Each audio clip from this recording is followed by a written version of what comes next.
Ahojte, v tomto videu vám predstavím drevinu, ktorej názov je agát srsnatý, latinský názov je Robinia hispida.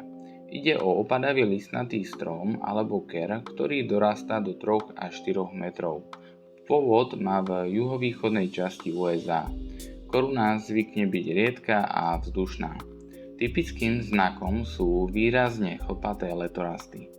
Atraktívne pôsobia jeho kvety, ktoré sú ružovej farby a rastú v roznách.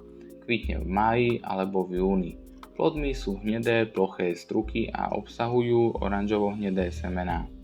Agát má žlté drevo, ktoré je tvrdé a pevné. Obsahuje flavonoidy schopné chrániť drevo v pôde dlhé roky.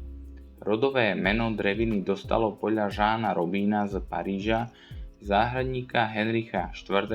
A Ľudovita XIII., ktorí dostali nové rastliny z Kanady.